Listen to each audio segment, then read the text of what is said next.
Isang malalim na buntong hininga ang pinakawalan ni Maximiliano Valdepeñas habang nakatanaw sa malawak na karagatan mula sa bintana ng kanyang private jet. Kulay abo ang kalangitan at ang dagat, tila sumasalamin sa lamig ng kanyang puso, ay puno ng alon. Bumalik siya nang wala sa oras. Hindi ito bahagi ng plano. Ang bawat minuto ng kanyang buhay ay nakasked na, nakaplano. Pero ngayong araw, parang may kung anong puwersa ang nagtulak sa kanyang bumalik sa Pilipinas, sa pinakamataas na penthouse ng Valdepeñas Tower, at lalo na sa malaking mansyon na dapat ay tahanan niya, pero pakiramdam niya ay isang malaking, malamig na kulungan. Ang totoo, ayaw niyang umuwi. Ang mansyon na yon ay sagisag ng kanyang pagkabigo, ng kanyang pagkawala.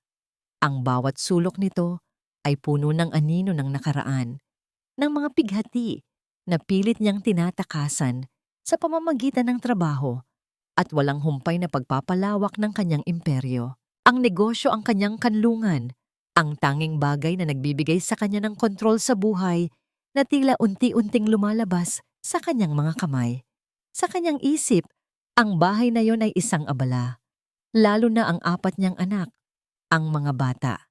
Narinig niya ang mga reklamo ng sunod-sunod na yaya, matigas ang ulo, pasaway, mahirap kontrolin. Ang mga bata raw ang dahilan kung bakit nag-iisa-isa silang umalis. Nagpadala siya ng pera, nag-hire ng mga pinakamahusay na psychologist. Ano pa ba ang kulang? Wala na siyang magagawa. Pagdating sa mansyon, sinalubong siya ng nakakapanindig balahibong katahimikan. Walang ingay, walang galaw. Pero nang malapit na siya sa kusina, may narinig siyang mahihinang boses, hindi pamilyar. At pagkatapos ay tawanan ng mga bata. Nagulantang siya. Tawanan? Sa bahay na ito? Dahan-dahan siyang lumapit. Ang bawat hakbang niya ay halos walang tunog. Sumilip siya sa maliit na siwang ng pinto. Ang kanyang 4 na anak, si Marco ang panganay na lalaki na laging seryoso. Si Sofia ang sunod na babae na mahilig magkulong sa kwarto. Si Leo, ang laging may pasa sa tuhod. At si Belle, ang bunso na laging nakasimangot, ay nakaupo sa hapagkainan. Nakayuko ang mga ulo nila. Ang kanilang mga mata ay nakapikit at ang maliliit nilang kamay ay nakakrus sa kanilang dibdib. Sa gitna nila, nakaupo si Rosario. Sari, ang bago nilang yaya, ang babaeng inirekomenda ng kanyang sekretarya na sinasabing may kakaibang diskarte. Salamat po sa pagkain, Panginoon, wika ni Sari na may ngiti sa mga labi. Salamat po sa pamilya na ito at sa bawat araw na biyaya. Amen. Nagsabi rin ng amen ang mga bata. Hindi pilit, hindi kinakabahan. Hindi sila ang mga bata na laging sinasabing demonyo ng mga dating yaya. Hindi sila ang mga bata na laging nagtatago sa ilalim ng mesa na parang takot na takot. Tiningnan ni Sari ang bawat isa sa kanila. Oh Belle, bakit hindi mo pa sinisimulan kumain? May paborito kang ulam ngayon, adobo na may maraming sabaw, para sa'yo. Lumaki ang mga mata ni Belle. Isang ngiti ang gumuhit sa kanyang labi. Ang nangiting hindi pa nakita ni Maximiliano sa loob ng maraming taon. Kumuha siya ng kanin at si Sari ay mapagmahal na nilagyan siya ng adobo. At ikaw naman, Leo, sabi ni Sari, kailangan mong kumain ng gulay para lumakas ka, para magawa mo ang mga paborito mong adventures. Ha? Tumango si Leo, hindi nagprotesta. Kumain siya ng kalabasa, kahit na ito ang laging iniiwasan niya noon. Si Marco at Sofia naman ay tahimik na kumakain, pero ang kanilang mga mata ay puno ng kislap. Hindi na sila nakakulong sa kanilang mga mundo. Kinakausap sila ni Sari at nakikinig sila. Napakagatlabi si Maximiliano. Ano ito? Isang palabas? Isang panaginip? Ang kanyang mga anak, kumakain ng maayos, nagdarasal ng bukal sa puso, tumatawa ng totoo? Hindi niya maintindihan. Ang lahat ng mga dating yaya ay nagsabing imposibleng paamuin ang kanyang mga anak. Pero si Sari, Ginawa niya itong parang isang ordinaryong araw lang. Dahil sa mga nakaraang buwan, halos wala siyang pakialam sa mga pangyayari sa bahay na ito. Ang mga ulat mula sa mga yaya ay laging pare-pareho. Masama, magulo, walang pag-asa.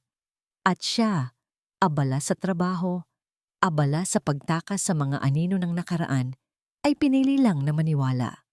Sari, bulong niya sa hangin. Ang pangalang iyon ay parang isang bagong melodiya sa kanyang labi.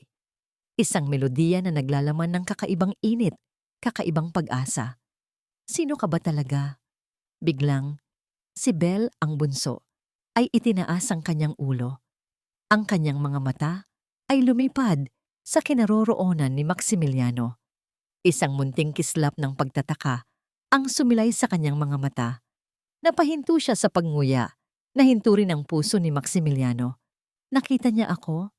Nakangiti si Sari habang pinapanood ang mga batang kinakain ang kanilang hapunan. Hindi niya napansin ang anino sa pintuan. Ang matatalim na tingin na nakatutok sa kanila. Para sa kanya, ang mundong yon, ang silid kainan na puno ng tawanan at mga boses ng mga bata, ay isang sagradong lugar. Matagal na niyang hinintay ang ganitong klaseng trabaho. Hindi lang ito para sa sahod, kundi para sa mga batang ito. Simula pa lang, ramdam na niya ang bigat sa kanilang mga balikat, ang takot sa kanilang mga mata. Ang pagdating niya sa mansyon ay parang pagpasok sa isang malaking, marangyang kulungan, kung saan ang mga presyo ng kalayaan ay ang ngiti ng mga bata. Kumain ka ng marami, Sofia, sabi niya kay Sofia na tahimik na kumakain ng gulay. Ang ganda mo ngayon, alam mo ba? Namula si Sofia, isang bihirang reaksyon mula sa batang laging nakayuko. Salamat po, Ate Sari, bulong nito, halos hindi marinig. Ang Ate Sari ay parang musika sa kanyang tenga. Ito ang pakiramdam ng isang pamilya. Isang bagay na pilit niyang ipinaglalaban para sa kanyang sarili at sa kanyang nakababatang kapatid na lalaki, si Junjun. Naalala niya ang mensaheng natanggap niya kaninang umaga. Miss Santos, kailangan po kayong pumunta sa ospital bukas. May update po kami sa kalagayan ni Junjun. Kumirot ang kanyang puso. Si Junjun, ang kanyang nag-iisang kapatid, ay may congenital heart disease. Kailangan niya ng operasyon, isang operasyon na nagkakahalaga ng milyon-milyong piso. Iyon ang dahilan kung bakit niya tinanggap ang trabahong ito. Kahit pa alam niyang kinasusuklaman siya ng magiging asawa ng kanyang amo. Si Vanessa Ilustre, isang babaeng ubod ng ganda at yaman. Pero ang kanyang mga mata ay parang yelo. Walang init, walang pakialam. Tuwing magtatagpo sila, laging may kasamang panlilibak ang mga salita nito. Ikaw lang naman ang Yaya Rosario. Huwag kang filingera na parang parte ka na ng pamilya. Tandaan mo, may sarili ka ng pamilya at balang araw, ako ang magiging ginang ng bahay na ito. At hindi ko kailangan ang mga tulad mo. Hindi niya kinalimutan ang bawat salita ni Vanessa, pero mas matindi ang pagmamahal niya sa mga bata. Naramdaman niya ang kanilang pighati, ang kanilang pagkauhaw sa pagmamahal, para silang mga munting ibon na nakakulong sa isang ginintuang hawla, gutom sa atensyon at pagmamahal. Habang naglilinis ng hapagkainan, napansin niya ang isang drawing ni Belle na naiwan sa mesa. Ito ay isang drawing ng isang malaking, itim na anino na may mga pulang mata na nakapalibot sa apat na bata. Sa tabi nito, mayroong isang maliit na anghel na may malaking natatangiti na may nakasulat na Sari. Napangiti siya. Bigla, may nagring na telepono. Ang kanyang lumang cellphone na nakalagay sa kanyang bulsa. Agad niyang sinagot. Hello, Ate Sari. Boses ni Anya, ang kanyang matalik na kaibigan at kasamahan sa dati niyang trabaho. Kamusta ka na? Nag-alala ako sa iyo lalo na nung naririnig ko ang balita tungkol sa inyong amo. Ang sungit daw at ang laging absent. Napabuntong hininga si Sari. Okay lang ako, Anya. Ang mga bata ang mahalaga. Masaya sila rito. Yun lang ang gusto ko. Pero narinig ko rin na may fiancé raw ang amo mo at ubod daw ng sungit. Oo, si Ma'am Vanessa, sagot niya at naramdaman niya ang lamig sa kanyang boses. May kakaiba talaga sa kanya. Parang laging galit, laging may gustong patunayan. Nagpatuloy sila sa pag-uusap at kahit papaano, gumaan ang kanyang loob. Pero sa likod ng lahat ng yon, naroon pa rin ang takot para kay Junjun at ang banta ni Vanessa. Kinabukasan habang nag-aayos siya ng kwarto ng mga bata, may biglang kumatok. Akala niya ay si Manang Elena, ang mayordoma. "Pasok po," sabi niya. Bumukas ang pinto at nakita niya si Maximiliano Valdepeñas. Nakatayo ito sa kanyang harapan. Ang mga mata ay matatalim at ang muka ay seryoso. May hawak itong isang folder. Hindi niya ito nakita mula nang dumating siya. "Rosario," sabi nito. Ang boses ay malalim at nagpakaba sa kanya. "May gusto akong itanong sa'yo tungkol sa mga bata at tungkol kay Vanessa." Nagkaroon ng kakaibang kaba sa dibdib ni Sari. Alam niyang ito na ang simula. Ito na ang sandali na malalaman niya kung ano ang magiging kapalaran niya sa mansyong ito at kung ano ang kanyang laban. Nakatingin si Maximiliano kay Rosario. Ang folder sa kanyang kamay ay tila may dalang bigat ng 1,000 lihim. Ang gabi ay bumalot sa mansyon at ang tanging ilaw na nagmumula sa lampara sa desk ay nagbibigay ng kakaibang anino sa kanilang mga mukha. "Umupo ka, Rosario," utos niya. Ang boses ay kalmado, ngunit may pahiwatig ng awtoridad na hindi matatakasan. Umupo si Sari sa upuan sa harap ng desk. Ang kanyang mga kamay ay mahigpit na nakahawak sa kanyang palda. Ramdam ni Maximiliano ang kaba nito. Hindi ito ang oras para magpaligoy-ligoy. "Nalaman ko ang nangyari sa mga dating yaya," diretsong sabi niya, at nakita niya ang bahagyang pagkabigla sa mga mata ni Sari. At ang totoo tungkol sa mga bata. Inilapag niya ang folder sa mesa at binuksan ito. Ipinakita niya ang mga ulat mula sa kanyang mga tauhan, ang mga salaysay ng ilang kapitbahay na nakapansin sa kakaibang ugali ng mga dating yaya at maging ang mga resibo ng gamot pampatulog na binili ng isa sa kanila. "Narinig ko ang lahat ng reklamo nila, Sari. Napasaway ang mga anak ko na hindi mo kontrolin. Pero ang nakita ko kagabi, hindi iyon ang nakikita ko ngayon. Ano ang nangyari, Sari? Sabihin mo sa akin ang totoo." Napayuko si Sari. Huminga siya ng malalim bago magsalita. Ang bawat salita ay tila hirap na hirap ilabas. "Sir, simula pa lang po. Ibang-iba na ang mga bata. Takot na takot sila. Hindi po sila kumakain. Laging nakakulong sa kwarto. Kung minsan, nagsisigawan sila sa gabi dahil sa masamang panaginip." Nagtigil si Sari. Parang kinakapa ang tamang salita. "Ang totoo po, sir. May nakita akong mga sugat sa likod ni Leo minsan. At si Belle, laging may pasa. Narinig ko rin po ang mga bulong-bulungan ng mga kapitbahay tungkol sa mga dating yaya na hindi raw po maganda ang pagtrato nila sa mga bata." Nanlaki ang mga mata ni Maximiliano. Sugat? Pasa? Walang ni isa sa mga dating yaya ang nag-ulat nito. Ang mga psychologist ay nagsasabi lang tungkol sa emotional trauma at attention-seeking behavior.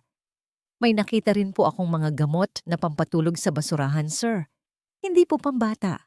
At minsan po, narinig ko sila sinisigawan ang mga bata na walang kwenta. Napabigat lang." Nanginginig ang kamay ni Maximiliano. Ang galit ay dahan-dahang umakyat sa kanyang lalamunan. Galit sa mga taong nangapi sa kanyang mga anak at galit sa kanyang sarili sa pagiging bulag. "Bakit hindi mo sinabi agad?" tanong niya. Ang kanyang boses ay naging matigas. "Natakot po ako, sir," sabi ni Sari at tumulo ang luha sa kanyang pisngi. "Sabi po ng mga dating yaya, kapag nagsumbong ako naman ang sisirain nila. At wala po akong laban. Kailangan ko po ang trabahong ito." Napayuko si Maximiliano. Hindi niya kayang tignan ang mga luha ni Sari. Ramdam niya ang sakit nito at ang katotohanang sinasabi nito. Ang kanyang pagkukulang bilang isang ama ang nagtulak sa mga taong ito para abusuhin ang kanyang mga anak. Kinabukasan, kinausap niya si Vanessa. Nagulat si Vanessa sa kanyang pag-uwi, pero mabilis itong nakabawi at nagpakita ng tamis sa kanyang harapan. Maxi, bakit hindi mo sinabi na darating ka? Sana naman naghanda ako ng isang romantic dinner para sa ating dalawa, sabi ni Vanessa. Hinawakan ng kanyang braso, ang mga mata ay puno ng paglalambing, pero hindi siya nagpadala sa alindog nito. Inilahad niya ang mga ebidensya. Vanessa, may mga bagay akong nalaman tungkol sa mga yaya noon at sa mga bata. Napakunot ang noo ni Vanessa. Maxi, ano ba ang sinasabi mo? Siyempre matagal na silang umalis at alam mo namang pasaway ang mga anak mo. Kaya nga nahihirapan silang magstay. Rosario ang nagpabago sa kanila, giit ni Maximiliano. Ang mga bata ngayon ay iba na. Tumawa si Vanessa, isang tunog na parang basag na salamin. Si Rosario, ang yaya. Maxi, sineseryoso mo ba ang mga sinasabi ng isang hamak na yaya? Alam mo naman ang mga ganoon. Naghahanap lang ng atensyon o baka naman may balak na masama sa yaman mo. Nag-init ang ulo ni Maximiliano. Hindi ganoon si Rosario. Oh, talaga ba? O baka naman nakikita mo lang ang gusto mong makita? Vanessa smiled. Maxi, alam mo namang gusto kong maging mabuting ina sa mga anak mo. Pero kailangan nating maging praktikal. Hindi mo naman pwedeng basta na lang paniwalaan ang sinasabi ng isang outsider. Nagpatuloy ang argumento. Ginawa ni Vanessa ang lahat upang siraan si Rosario, upang pagdudahan si Maximiliano. Ngunit sa bawat pagtatangka ni Vanessa, mas lumalaki ang hinala niya. Sa gabing iyon, matapos ang mainit na pagtatalo nila ni Vanessa, umupo si Maximiliano sa kanyang tufong. Naka-order na siya ng isang private investigator upang suriin ang lahat ng koneksyon ni Vanessa sa mga dating yaya. Kailangan niyang malaman ang buong katotohanan. Biglang may kumatok. Bumukas ang pinto at nakita niya si Belle ang bunso. May hawak itong drawing. Ito ang drawing na nakita ni Sari sa hapagkainan. Ang itim na anino na may pulang mata. Daddy, mahinang sabi ni Belle. Masama po si Ate Guard. Sabi niya po, masama ako. Binigyan niya po ako ng gamot para daw po matulog ako. Pero lagi po akong takot sa panaginip. Niyakap ni Maximiliano ang kanyang anak. Sa loob ng napakaraming taon, ito ang unang pagkakataon na narinig niya ang kanyang anak na magsabi ng ganito. Ito ang unang pagkakataon na nakita niya ang takot sa mga mata nito. Huwag kang mag-alala, anak. Bulong niya. Hindi ka na muling matatakot. Hindi na. Pangako. Hindi niya alam kung paano niya magagawa ang pangakong yon. Pero ngayon, isang bagay ang malinaw sa kanya. Kailangan niyang ipaglaban ang kanyang mga anak at ang kanilang kapayapaan. Kailangan niyang hanapin ang katotohanan. At bigla, may nag-ring ang kanyang telepono. Isang unknown number. Sinagot niya, Sir Maximiliano Valdepeñas? Sabi ng boses sa kabilang linya. May mga bagong impormasyon po akong nakuha tungkol sa inyong fiancé, si Miss Vanessa Ilustre. Hindi po maganda. Naramdaman ni Sari ang pagbabago sa mansyon. Hindi na ito kasing lamig, hindi na kasing tahimik. Ang mga tawanan ng mga bata ay mas malakas na ngayon, mas madalas. At si Sir Maximiliano, iba na ang tingin niya. Hindi na ito ang malamig na tingin ng isang amo, kundi ang pagdududa ng isang ama na unti-unting nagigising sa katotohanan. Napansin niya kung paano nagsisimulang mag-alala si Sir Maximiliano sa mga bata. Kung paano siya magtatagal sa dining area tuwing hapunan, kahit sandali, para lang panoorin ang mga anak niya. Kung paano siya magtatanong tungkol sa kanilang mga laro, sa kanilang mga paboritong pagkain. Maliit na bagay, pero malaki ang kahulugan para sa mga batang uhaw sa atensyon. Nagulat siya nang isang araw ay nilapitan siya ni Sir Maximiliano habang naghahanda siya ng merienda para sa mga bata. "Sari," sabi nito, "ang boses ay mas malambing kaysa sa karaniwan. Salamat. Salamat sa lahat ng ginagawa mo para sa mga anak ko." Namilog ang mga mata ni Sari. Ito ang unang pagkakataon na sinabi sa kanya ni Sir Maximiliano ang salitang salamat. Isang simpleng salita, pero para sa kanya, ito ay isang regalo. "Wala po yun, sir," sagot niya, at naramdaman niya ang init sa kanyang pisngi. "Masaya po akong makita silang masaya." Pero hindi lahat ay nagbago. Si Vanessa, ang anino ni Vanessa. Isang hapon, habang naglalakad si Sari papuntang palengke para mamili ng sariwang gulay, biglang may humintong kotse sa kanyang tabi. Bumaba ang bintana at nakita niya si Vanessa. Ang kanyang mukha ay walang emosyon. "Sumakay ka," utos nito. Kahit kinakabahan, sumakay si Sari. Alam niyang walang magandang mangyayari. "So, nagiging bida ka na ngayon sa mansyon, Sari, ha?" Panimula ni Vanessa, ang tono ay mapanukso. "Nagpapakamartir ka, nagpapaka-inosente. Akala mo ba hindi ko nakikita ang mga galaw mo?" Nagkaroon ng lamig sa boses ni Vanessa. "Gusto mong umakyat sa ranggo, hindi ba? Akala mo ba mapapalitan mo ako? Hinding-hindi." "Hindi po totoo yan, Ma'am Vanessa," sagot ni Sari. Ang kanyang boses ay nanginginig. "Ang gusto ko lang po ay makita ang mga bata na masaya." Tumawa si Vanessa, isang tawa na parang nakakakilabot. "Ang mga bata? O baka naman si Maximiliano? Huwag kang magkunwari, Sari. Kilala ko ang mga tulad mo. May binubuhay ka, hindi ba? Isang kapatid na may sakit, hindi ba? Isang operasyon na nagkakahalaga ng malaking halaga."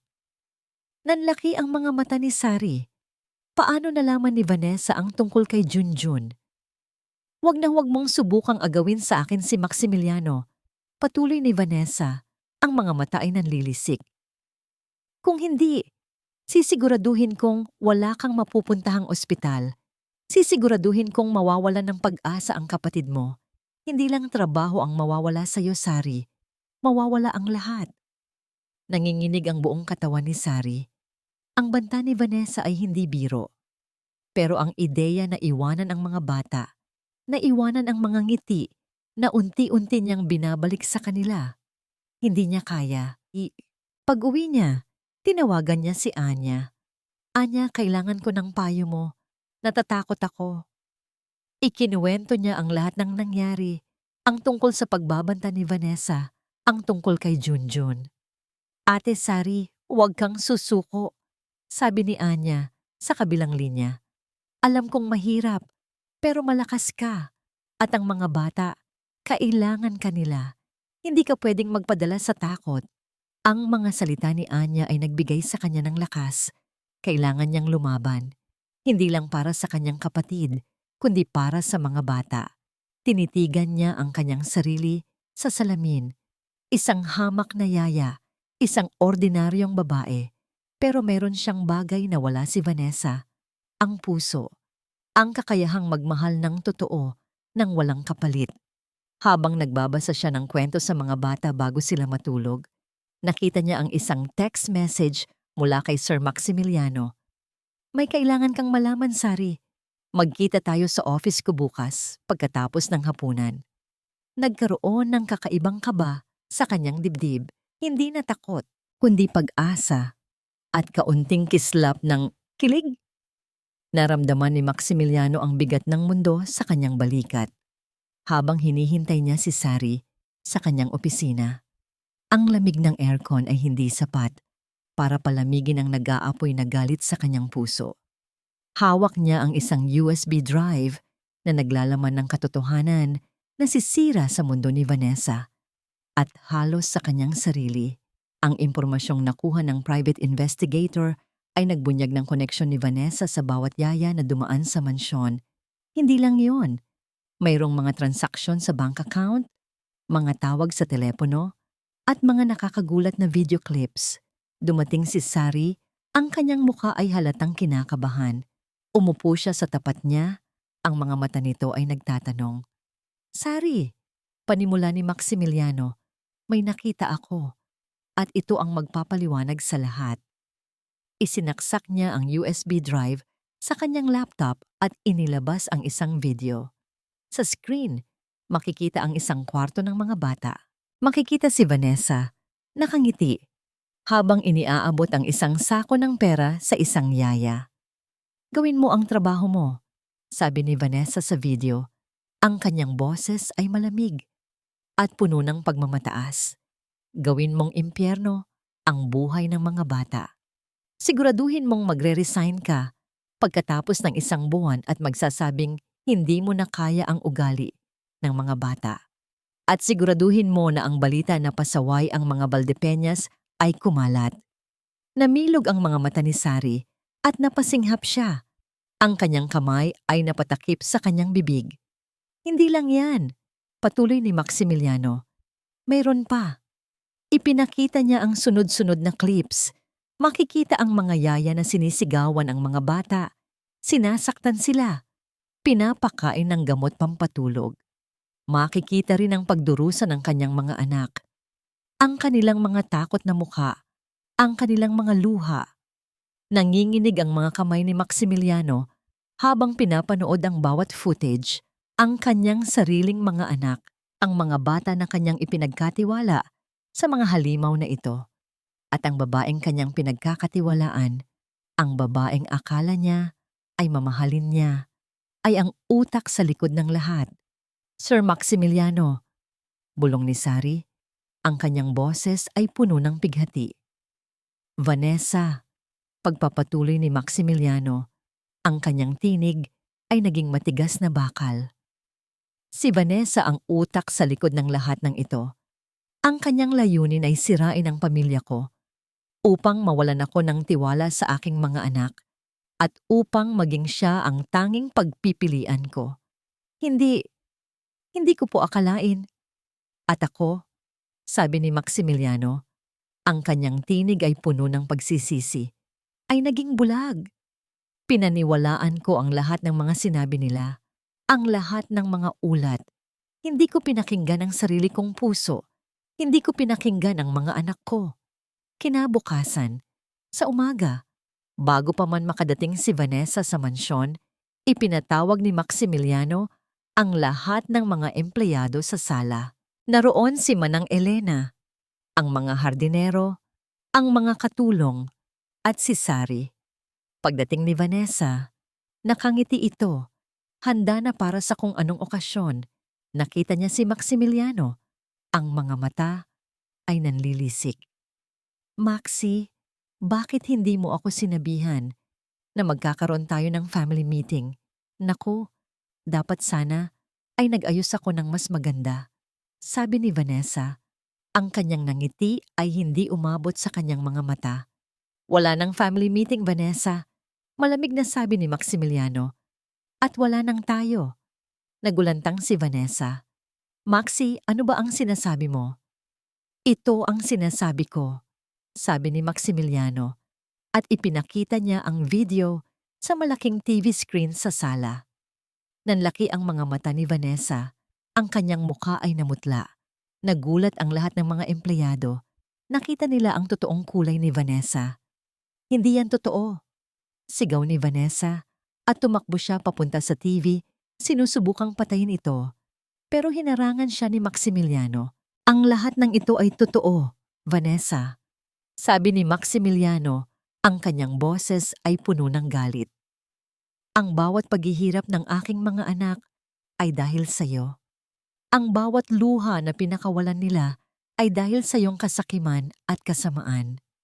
Sinubukan ni Vanessa na magpaliwanag, magsinungaling, magmanipula. Ngunit huli na. Hawak na ni Maximiliano ang matibay na ebidensya. Maxi, pinipilit mo akong gawin ito. Sigaw ni Vanessa, ang kanyang mukha ay naging pula sa galit. Ikaw ang may kasalanan. Ang pagiging abala mo, ang pagiging walang pakialam mo sa mga anak mo. Kaya ko ito ginawa. Hindi iyan dahilan, Vanessa, sabi ni Maximiliano. Hindi iyan magiging dahilan para saktan mo ang mga inosenteng bata. Simula ngayon, wala ka ng kinalaman sa buhay ko. Wala ka ng kinalaman sa pamilya ko. Pamilya? Tumawa si Vanessa, isang tawa na puno ng pait. Ano ba ang alam mo sa pamilya, Maxi? Ang totoo, wala kang pakialam sa pamilya. Hindi ka nagmamahal. Kaya nga namatay ang asawa mo. Kaya nga iniwan ka ni Amelia. Naging yelo ang buong paligid. Ang mga salita ni Vanessa ay tumagos sa puso ni Maximiliano, parang matatalim na patalim.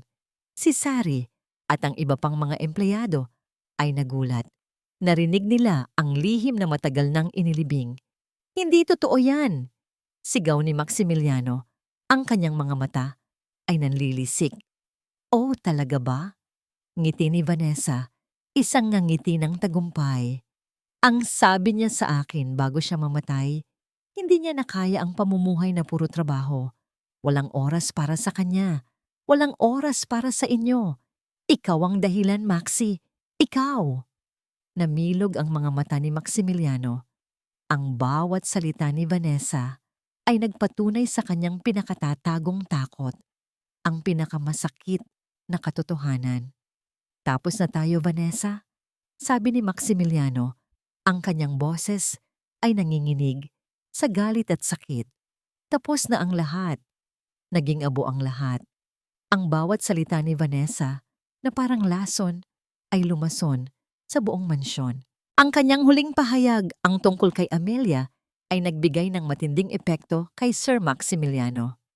Nakita ni Sari ang pagkabigla sa kanyang mga mata, ang unti-unting pagbagsak ng matigas na balat na matagal niyang suot.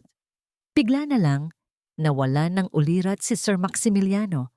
Napakabilis ng pangyayari.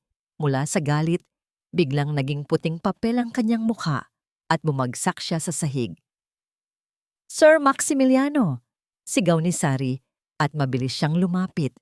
Niyakap niya ang ulo nito, inilagay sa kanyang kandungan. Ang kanyang pulso ay mahina. Agad na tumawag si Manang Elena ng ambulansya. Ang lahat ay nagulantang, ngunit sa gitna ng kaguluhan, isang bagay ang malinaw kay Sari. Kailangan siya ni Sir Maximiliano. Kailangan siya ng kanyang mga anak. Dinala si Sir Maximiliano sa ospital. Habang naghihintay sila sa labas ng emergency room, naramdaman ni Sari ang kanyang puso na parang dinudurog. Nakita niya ang mga bata na tahimik na nakaupo. Ang kanilang mga mata ay puno ng pagtataka at takot. Ang mga bata na ngayon ay mas lumapit sa kanya. Ate Sari, anong nangyari kay Daddy?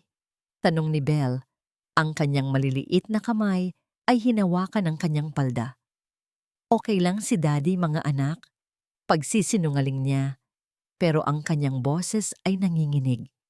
Napagod lang si Daddy. Kailangan niya lang magpahinga. Niyakap niya ang mga bata. Sinubukang aliwin sila. Pero paano mo aaliwin ang isang batang nakaranas na ng ganitong kalaking takot? Makalipas ang ilang oras, lumabas ang doktor. Stable na po ang kondisyon ni Mr. Valdepeñas. Na-stress lang po siya ng sobra. Pero kailangan niya ng total bed rest at kailangan niya ng peace of mind. Nagpasalamat si Sari sa doktor. Nang makita niya si Sir Maximiliano sa kanyang kwarto, nakahiga siya sa kama, payapa ang mukha. Pero alam ni Sari na sa likod ng kapayapaang yon ay naroon ang napakaraming pighati. Pag-uwi nila sa mansyon, naging mas matindi ang paghaharap niya kay Vanessa. Ngayon ay inaresto na si Vanessa dahil sa mga ebidensya na inihain ni Sir Maximiliano. Ngunit bago ito dalhin ng mga pulis, lumapit ito kay Sari. Akala mo ba panalo ka na, Rosario? Bulong ni Vanessa, ang kanyang mga mata ay nanlilisik sa galit. Hindi mo kilala si Maximiliano. Mamamatay lang yan sa trabaho. At ikaw, babalik ka rin sa wala. Mamamatay ang kapatid mo at wala kang magagawa. Nanindig ang balahibo ni Sari. Ang mga banta ni Vanessa ay tumagos sa kanyang puso. Pero hindi siya natinag.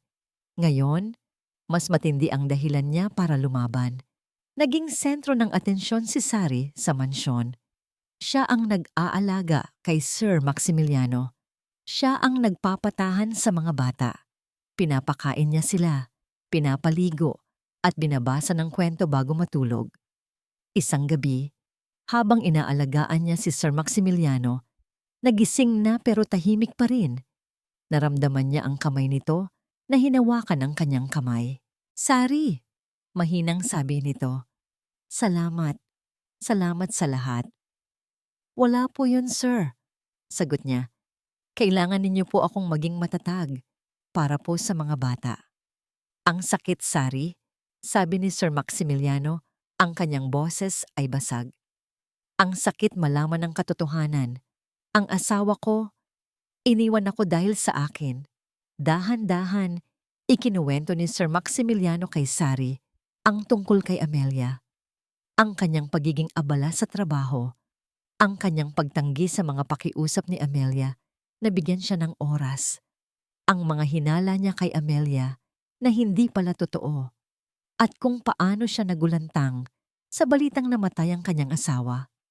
"Sinisisi ko ang sarili ko, Sari," sabi ni Sir Maximiliano, at nakita ni Sari ang mga luha sa kanyang mga mata. "Kung naglaan lang sana ako ng oras, kung pinakinggan ko lang sana siya. Sana buhay pa siya." Hinawakan ni Sari ang kamay nito. "Hindi po kayo ang may kasalanan sa lahat, sir.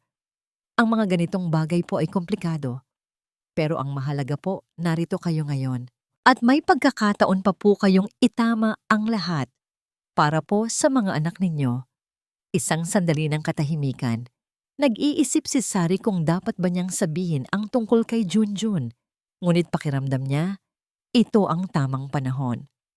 "Sir Maximiliano," sabi niya, ang kanyang boses ay mahina. "Gusto ko rin pong magpasalamat sa inyo. Dahil sa trabahong ito, nagkaroon ako ng pag-asa. May kapatid po ako na may sakit sa puso. Kailangan niya po ng operasyon, kaya po ako nandito." Tiningnan siya ni Sir Maximiliano. Sa mga mata nito, nakita niya ang pagdamay, ang pag-unawa. "Hindi ka nag-iisa, Sari," sabi ni Sir Maximiliano.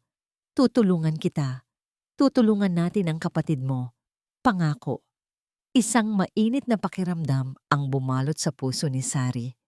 Ang pangako ni Sir Maximiliano ay hindi lang isang pangako, kundi isang bagong pag-asa.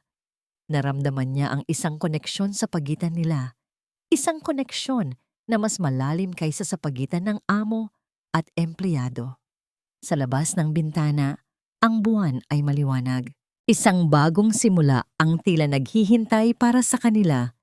Ilang linggo matapos ang insidente, unti-unting bumalik ang lakas ni Maximiliano. Ngunit ang kanyang puso ay nanatiling mabigat. Ang mga salita ni Vanessa tungkol kay Amelia ay laging gumugulo sa kanyang isip. Sa kauna-unahang pagkakataon, hindi na lang siya abala sa trabaho, kundi abala sa paghilom ng kanyang sariling kaluluwa. Ngayon, ang mansyon ay hindi na kasing lamig. Ito ay puno ng tawanan ng mga bata, ng amoy ng sariwang lutong pagkain, at ng init ng presensya ni Sari. Nakikita niya kung paano bumalik ang buhay sa kanyang mga anak. Si Belle ay laging nakangiti. Si Leo ay laging may kwento tungkol sa kanyang adventures sa hardin. Si Sofia ay nagsisimulang mag-drawing ulit. At si Marco ay mas lumapit sa kanya. Isang araw, niyaya niya si Sari at ang mga bata na magbakasyon sa kanilang rest house sa Tagaytay. Kailangan nilang lumayo sa kapaligiran ng mansyon, sa mga anino ng nakaraan. "Sigurado po kayo, sir?" tanong ni Sari. Ang kanyang mga mata ay puno ng pagtataka. "Oo, Sari," sagot niya. "Kailangan nating lumayo muna. Kailangan nating magpahinga." Sa biyahe patungong Tagaytay, ang mga bata ay puno ng kagalakan. Kinanta nila ang mga paborito nilang kanta, nagkwentuhan at nagtawanan. Si Sari ay nakangiti. Ang kanyang mukha ay maliwanag. Naramdaman ni Maximiliano ang kakaibang kapayapaan sa kanyang puso. Ang kapayapaang hindi niya naramdaman sa loob ng maraming taon. Ngunit ang kapayapaang yon ay panandalian lamang. Habang papalapit sila sa rest house, isang itim na van ang biglang sumulpot mula sa kabilang direksyon, bumangga sa kanilang sasakyan. Hindi ito malakas na pagbangga, ngunit sapat na para magulantang ang lahat. Nagpanik ang mga bata. "Okay lang ba kayo?" tanong ni Maximiliano. Agad na sinuri ang kanyang mga anak at si Sari. "Okay lang po, sir," sabi ni Sari na niyayakap ang mga bata. Ang driver ng van ay bumaba at nagulat si Maximiliano nang makita niya ang mukha nito. Ito ang isa sa mga tauhan ni Vanessa, ang dating security guard sa kanyang kumpanya na matagal na niyang sinibak. "Maximiliano Valdepeñas," sabi ng lalaki. Ang kanyang boses ay puno ng pagbabanta. "Hindi ka makakatakas sa galit ni Vanessa. Ito ay simula pa lang." Pagkasabi niyon, sumakay ito sa van at mabilis na umalis. Nanindig ang balahibo ni Maximiliano. Alam niyang ito ay babala. Hindi titigil si Vanessa hanggat hindi siya nakakaganti. Pagdating sa rest house, agad siyang tumawag sa kanyang security team.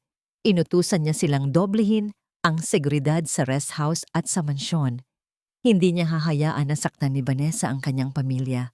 Kinabukasan, lumabas ang mga balita sa lahat ng social media at TV.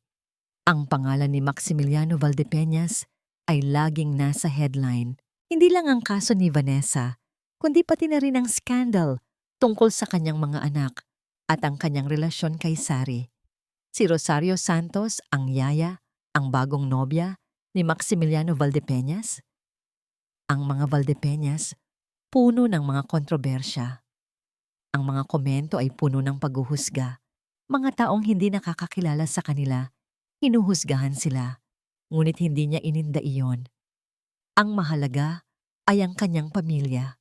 "Sir, hayaan niyo na po akong umalis," sabi ni Sari. Ang kanyang mukha ay puno ng pighati. "Ayokong makasira ako sa inyo. Ayokong madamay ang mga bata." Hinawakan ni Maximiliano ang kamay ni Sari. "Hindi ka makakasira, Sari. Ikaw ang nagligtas sa pamilya ko. Hindi kita hahayaan. Hinding-hindi." Sa gabing iyon, naglakad sila sa hardin ng rest house sa ilalim ng maliwanag na buwan. Naramdaman ni Maximiliano ang kamay ni Sari na humawak sa kanyang kamay. "Sari," sabi niya, ang kanyang boses ay puno ng sinseridad. "Hindi ko alam kung paano ako magpapasalamat sa iyo. Ang lahat ng ito, ang lahat ng pagbabago sa pamilya ko dahil sa iyo." Tiningnan siya ni Sari. Ang kanyang mga mata ay puno ng luha. "Sir Maximiliano, ang gusto ko lang po ay makita kayong masaya at ang mga bata." Isang mainit na halik ang ibinigay ni Maximiliano sa noo ni Sari. Sa sandaling iyon, alam niya, si Sari ang babaeng nakatakda para sa kanya. Siya ang ilaw na nagpabalik sa buhay ng kanyang pamilya. Pero sa kabila ng lahat ng kapayapaan at pagmamahalan, alam niyang may nagtatago pa ring panganib. Alam niyang hindi titigil si Vanessa. Sa kanyang telepono, natanggap ni Maximiliano ang isang mensahe mula sa kanyang private investigator. "Sir, may impormasyon po akong nakuha. Si Vanessa Ilustre nagplano ng isang malaking bagay. May kinalaman po sa kumpanya ninyo at sa buhay ni Miss Rosario." Nagkaroon ng lamig sa kanyang mga ugat. Hindi pa tapos ang laban. Ito ay simula pa lang. Isang normal na umaga sa rest house. Nagsisimulang maglaro ang mga bata sa hardin habang si Sari ay naghahanda ng almusal. Si Sir Maximiliano ay nasa kanyang kwarto, nakikipag-usap sa kanyang legal team tungkol sa mga kaso ni Vanessa. Ang lahat ay tila payapa. Ngunit sa puso ni Sari, merong kakaibang kaba na hindi niya maipaliwanag. Biglang, nagring ang kanyang cellphone, isang unknown number. Nang sagutin niya, narinig niya ang boses ni Vanessa, malamig at mapanukso. "Hello, Sari. Kamusta ang pagpapanggap mo bilang ina ng mga Valdepeñas? Masarap bang maging Cinderella?" "Vanessa, ano ang gusto mo?" tanong ni Sari. Ang kanyang boses ay matatatag kahit nanginginig ang kanyang buong katawan. "Ang gusto ko?" Tumawa si Vanessa. Ang gusto ko ay ibalik ang lahat sa dati. At para mangyari iyon, kailangan kong tapusin ang lahat ng aking problema. Ikaw. Nanindig ang balahibo ni Sari. Anong pinagsasabi mo?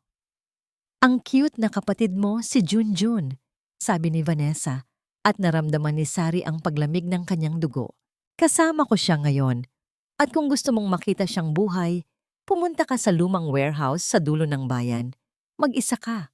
Kung hindi, alam mo na kung anong mangyayari. Napahinto ang paghinga ni Sari.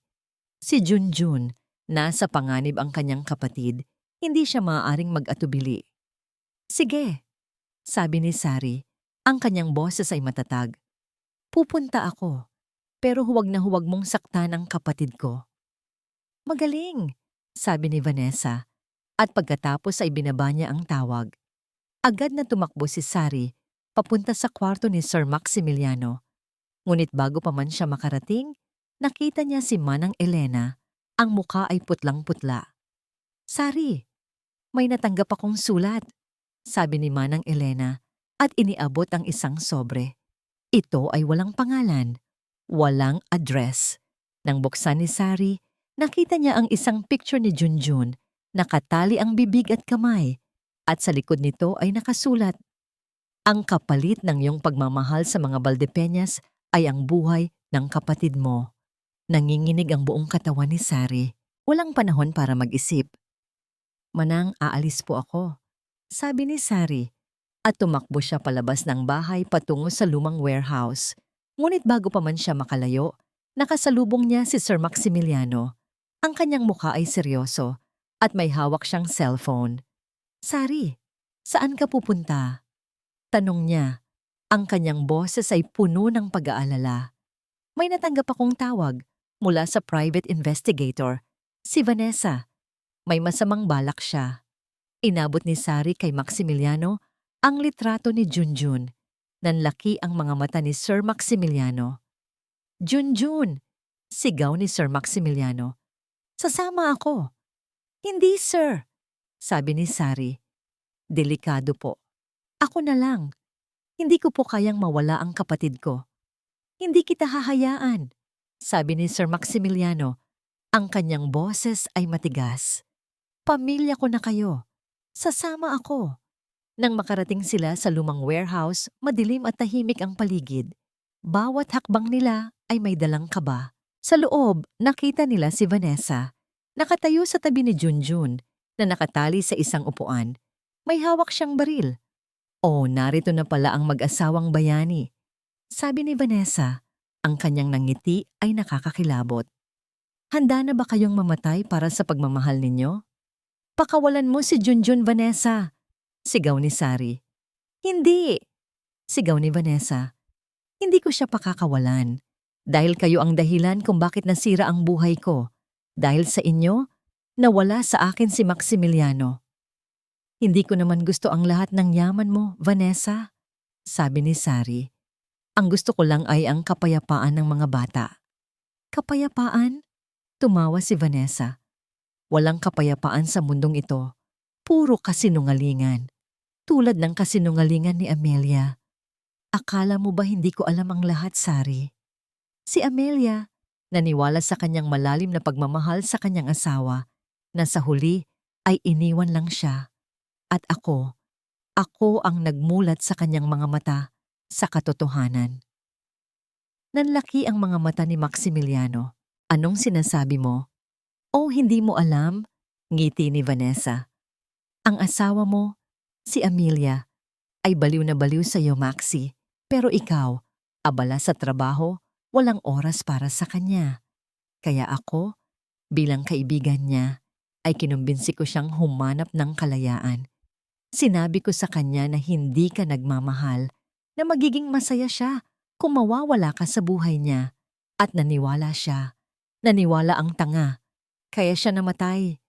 Naging yelo ang buong paligid. Ang mga salita ni Vanessa ay tumagos sa utak ni Maximiliano. Ang katotohanan. Ang buong katotohanan. Hindi lang siya walang pakialam. Si Vanessa ang nagtulak kay Amelia sa bingit ng kamatayan. Ikaw ang pumatay kay Amelia. Sigaw ni Maximiliano. Ang kanyang boses ay puno ng galit at sakit. Hindi ko siya pinatay, sigaw ni Vanessa. Siya ang nagdesisyon, pero ako ang nagbigay sa kanya ng liberation. At ngayon, ibibigay ko rin sa inyo ang liberation. Itinaas ni Vanessa ang baril at itinutok kay Sari. Hindi! Sigaw ni Maximiliano at tumakbo siya papunta kay Sari.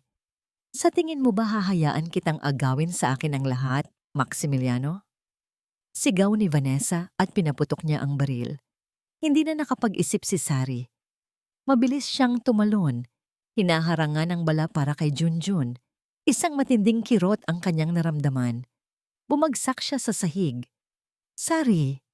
Sigaw ni Maximiliano at niyakap niya ang duguan na katawan ni Sari. Hindi! Sigaw ni Vanessa at sinusubukan niya itong patayin muli. Ngunit sa pagkakataong ito, dumating ang mga pulis. Ang lahat ay nagulantang. Ngunit ang tanging nakikita ni Maximiliano ay si Sari, nakahiga sa kanyang mga braso. Ang dugo ay mabilis na umaagos mula sa kanyang katawan. Sari, huwag mo akong iwan. Bulong ni Maximiliano, ang kanyang mga luha ay umaagos. Nilingon siya ni Sari, ang kanyang mga mata ay halos nakapikit. Maximiliano, ang mga bata. Isang matinding sigaw ang pinakawala ni Maximiliano. Ang lahat ay tila nawala sa kanya. Ang babaeng nagbalik ng buhay sa kanyang pamilya. Ang babaeng minamahal niya ay nasa bingit ng kamatayan.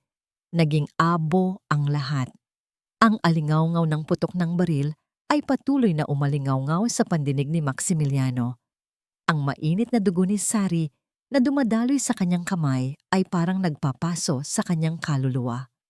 Ang sigaw ni Junjun, ang tunog ng mga sirena ng pulis at ambulansya, lahat ay tila malayo, malabo, hindi totoo. Ang tanging tunay ay si Sari, nakahiga sa kanyang mga braso, ang kanyang hininga ay humihina. Sari, huwag kang bumitaw. Sigaw niya, ang kanyang boses ay basag at puno ng matinding pighati. Niyakap niya ito ng mahigpit, pilit na pinipigilan ang pagdurugo gamit ang kanyang kamay. Ang takot na mawala si Sari, ang babaeng nagbigay liwanag sa kanyang buhay, ay mas matindi pa kaysa sa sakit ng katotohanan tungkol kay Amelia. Nang dumating ang mga paramedics, agad nilang isinakay si Sari sa stretcher. Niyakap ni Maximiliano si Junjun na nanginginig sa takot at luha. Hindi ko po sinasadya, Ate Sari. Bulong ni Junjun, ang kanyang mukha ay puno ng pagsisisi. Hindi mo kasalanan, Junjun, sabi ni Maximiliano. Pilit na pinapakalma ang bata habang tumatakbo sila patungo sa ambulansya. Sa ospital, ang mga oras ay naging walang katapusan na paghihintay. Nasa operating room si Sari. Habang naghihintay, naramdaman ni Maximiliano ang pagbagsak ng lahat ng kanyang lakas. Umupo siya sa sahig. Ang kanyang ulo ay nakasandal sa malamig na pader. At umiyak siya. Umiyak siya hindi lang para kay Sari, kundi para kay Amelia, para sa kanyang mga anak, at para sa sarili niya. Ang lahat ng kanyang kasakiman, ang kanyang pagiging abala, ang kanyang pagiging bulag, lahat ay umusbong at nagbigay sa kanya ng matinding sakit. Naramdaman niya ang matinding pagsisisi. Kung hindi niya pinabayaan ang kanyang pamilya noon, kung hindi siya naging bulag sa mga pangangailangan ng kanyang asawa, hindi sana nangyari ang lahat ng ito. Maya-maya, dumating si Manang Elena kasama ang 4 na bata. Ang kanilang mga mata ay puno ng luha. Daddy! Sigaw ni Belle at yumakap ito sa kanya. Niyakap niya ang kanyang mga anak. Ang kanyang mga luha ay muling umagos. Magiging okay si Ate Sari, di ba Daddy? Tanong ni Sofia, ang kanyang boses ay nanginginig. Hindi siya makasagot, hindi niya alam, ngunit kailangan niyang maging matatag para sa kanila. Ilang oras ang lumipas at lumabas ang doktor. Ang kanyang mukha ay halatang pagod. Mr. Valdepeñas, matagumpay po ang operasyon, pero critical pa rin po ang kalagayan ni Miss Santos. May tama po ang kanyang atay, Kailangan po naming bantayan ang susunod na 48 oras. She needs to fight. Isang malalim na buntong hininga ang pinakawalan ni Maximiliano. Isang pag-asa. May pag-asa pa. Hinayaan niyang makita ng mga bata si Sari sa ICU. Nakita niya ang mga luha sa kanilang mga mata habang tinititigan nila si Sari na nakahiga sa kama. Maraming tubo ang nakakabit sa kanyang katawan. Ate Sari, gumaling ka na po, bulong ni Belle habang hinahawakan ang kamay ni Sari. Nang makalabas ang mga bata, nanatili si Maximiliano sa tabi ni Sari. Hinawakan niya ang kamay nito, mainit at malambot.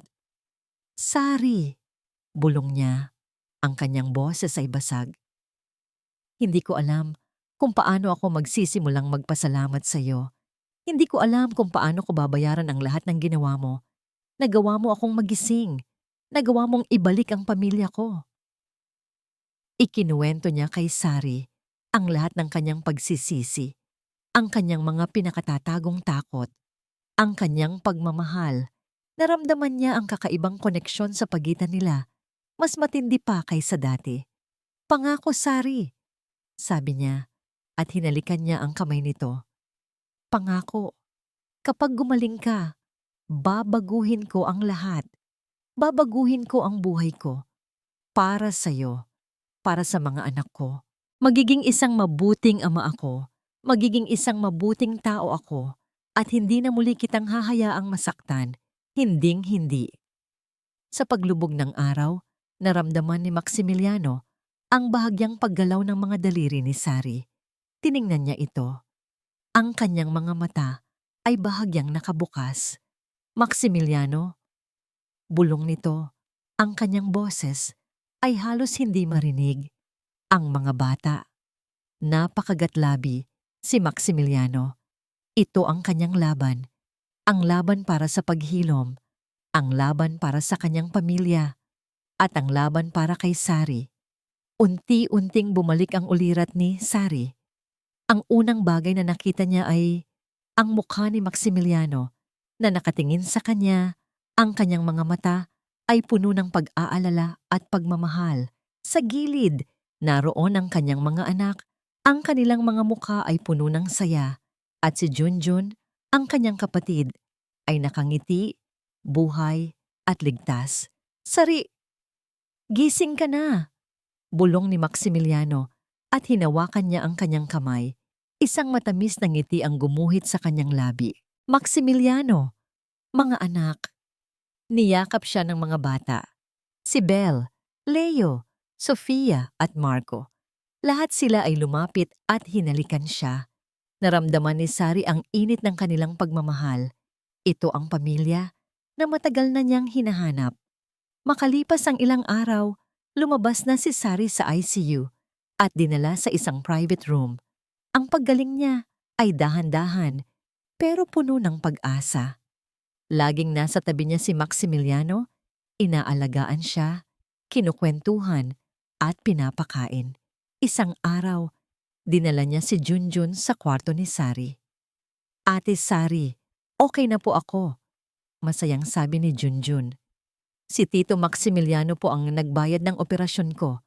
Successful po. Namilog ang mga mata ni Sari.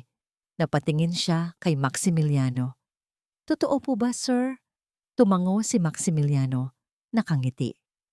Pangako ko yun sa'yo, Sari, at tinupad ko. Ang operasyon ni Junjun ay matagumpay. Ang lahat ng gastusin ay binayaran ni Maximiliano. Ang lahat ng ito ay parang isang panaginip. Pero sir, napakalaking halaga po niyan. Huwag mong intindihin ang pera, Sari, sabi ni Maximiliano. Ang mahalaga ay ligtas ang kapatid mo at masaya kayo. Sa mga sumunod na linggo, naging abala si Maximiliano sa pag-aayos ng lahat. Nagbitiw siya sa kanyang posisyon bilang CEO ng kanyang kumpanya. Ibinigay niya ang pamamahala sa kanyang pinagkakatiwalaang vice-presidente na matagal nang pinagkakatiwalaan niya. Kailangan kong maglaan ng oras para sa pamilya ko, Sari. Paliwanag niya. Para sa iyo at para sa mga anak natin. Nagtigil si Sari. Anak natin, Ngumiti si Maximiliano. Oo, Sari, mga anak natin. Dahil ikaw ang kanilang ina ngayon. Ang kaso ni Vanessa ay mabilis na lumabas sa korte. Dahil sa matibay na ebidensya na inihain ni Maximiliano, si Vanessa ay napatunayang guilty sa mga kasong pambubuli, pananakit sa mga bata at pananadya. Ibinaba ang desisyon na makukulong siya ng mahabang panahon. Ang lahat ng ito ay parang isang panaginip para kay Sari. Mula sa pagiging isang hamak na yaya, ngayon, siya ay nasa gitna ng isang pamilya na puno ng pagmamahal. Umuwi na si Sari mula sa ospital. Ang mansyon ay mas naging buhay na ngayon. Ang mga tawanan ng mga bata ay laging naroon. Si Maximiliano ay laging kasama nila, naglalaro sa hardin, nagbabasa ng kwento o nagtuturo ng aralin. Isang hapon, habang nagpapahinga siya sa hardin, lumapit sa kanya si Maximiliano. May hawak siyang isang maliit na kahon na nakabalot. Sari, may regalo ako sa'yo, sabi niya, at iniluhod niya ang kanyang sarili sa kanyang harapan. Nanlaki ang mga mata ni Sari.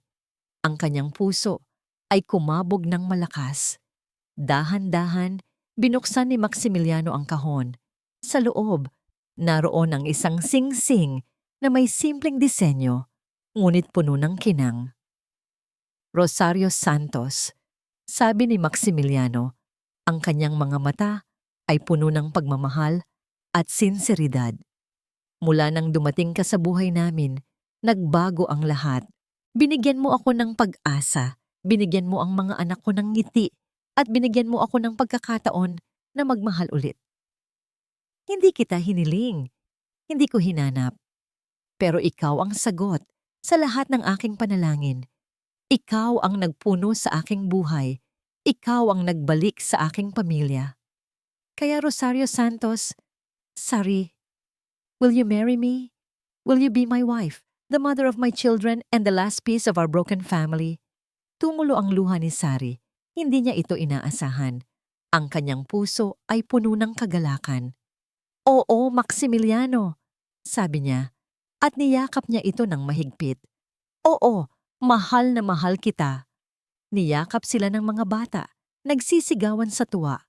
Ang araw ay lumubog, at ang kulay orange na sinag ay nagbigay ng ginto sa kanilang mga mukha. Isang bagong simula, isang bagong pamilya, isang bagong pag-asa. Isang bagong kabanata ang bumukas. Hindi na siya si Maximiliano Valdepeñas, ang malamig na bilyonaryong abala sa kanyang imperyo. Ngayon, siya ay si Maximiliano, isang ama na puno ng pagmamahal at isang lalaking handang ibigay ang lahat para sa kanyang pamilya. Ang araw ng kasal, hindi ito enggrande, hindi ito extravagant. Ito ay simple, pribado at puno ng pagmamahal. Ang hardin ng mansyon, na dating lugar ng kanyang kalungkutan, ay ngayon ay naging saksi ng kanyang kaligayahan. Puno ito ng mga puting bulaklak na parang nagpapahiwatig ng isang bagong simula. Suot ni Sari ang isang simpleng puting bestida, pero para kay Maximiliano, siya ang pinakamagandang babae sa buong mundo. Ang kanyang mga mata ay nagniningning sa tuwa at ang kanyang nangiti ay mas maliwanag pa kaysa sa araw. Ang kanilang mga anak ang naging flower girls at ring bearers, si Marco, Sofia, Leo at Belle. Lahat sila ay nakangiti, masaya at puno ng buhay. Si Junjun, ang kapatid ni Sari, ay naroon din, malusog at maligaya. Maximiliano, tinatanggap mo ba si Rosario bilang iyong kabiyak sa hirap at ginhawa hanggang kamatayan ang maghiwalay sa inyo? Tanong ng pari. Opo, Father, sagot ni Maximiliano. Ang kanyang boses ay matatag at puno ng sinseridad. Tiningnan niya si Sari at nakita niya ang kanyang buong mundo sa mga mata nito. Rosario, tinatanggap mo ba si Maximiliano bilang iyong kabiyak sa hirap at ginhawa hanggang kamatayan ang maghiwalay sa inyo? Opo, Father, sabi ni Sari. Ang kanyang mga mata ay puno ng luha. Nang palitan nila ang singsing, naramdaman ni Maximiliano ang init ng pagmamahal. Ito ay hindi lamang isang singsing, kundi isang sumpaan. Isang sumpaan ng pag-ibig, ng pamilya, at ng walang hanggang kaligayahan. Maari mo nang halikan ang iyong nobya, sabi ng pari. Dahan-dahang lumapit si Maximiliano kay Sari. Hinawakan niya ang mukha nito at hinalikan niya ito. Ang halik na iyon ay hindi lamang halik ng pag-ibig, kundi halik ng pasasalamat, ng paghilom at ng bagong buhay. Mahal na mahal kita, Sari, bulong niya. Mahal na mahal din kita, Maximiliano, sagot nito. Pagkatapos ng seremonya, nagdiwang sila kasama ang kanilang mga pamilya at ilang piling kaibigan. Niyakap niya ang kanyang mga anak at naramdaman niya ang kanilang pagmamahal. Daddy, may mommy na kami. Masayang sigaw ni Belle. Oo, anak, sabi ni Maximiliano. Ang kanyang puso ay puno ng kagalakan. May mommy na kayo. Ang pinakamagandang mommy sa buong mundo. Sa gabing iyon, habang magkasama sila ni Sari sa kanilang kwarto, tiningnan niya ang kanyang asawa. Ang babaeng ito, na dating isang hamak na yaya, ay ngayon ang sentro ng kanyang mundo. Maximiliano, sabi ni Sari, salamat sa iyo. Hindi ko inakalang mangyayari ito sa akin. Salamat sa iyo, Sari, sabi ni Maximiliano. Ikaw ang nagligtas sa akin. Ikaw ang nagpabalik ng buhay sa akin. Akala ko, ang kayamanan ang solusyon sa lahat. Pero ikaw, ipinakita mo sa akin na ang tunay na kayamanan ay ang pagmamahal, ang pamilya. Ikinuwento niya kay Sari ang tungkol kay Amelia, ang kanyang paghihirap at ang kanyang pagkukulang. Sa wakas, naramdaman niya ang kapayapaan sa kanyang puso. Natawad na niya ang sarili. Natawad na niya si Amelia. At ngayon, handa na siyang magsimula ng bagong buhay kasama si Sari. Kinabukasan na nagising siya at nakita niya si Sari na natutulog sa tabi niya, payapa ang muka. Ito ang kanyang bagong simula. Isang bagong Maximiliano, isang bagong pamilya, isang pag-ibig na walang kapalit. Ito ang kwento ng isang lalaking nawalan ng lahat at sa huli, natagpuan ang kanyang sarili sa pagmamahal ng isang babaeng nagpakita sa kanya ng tunay na halaga ng buhay.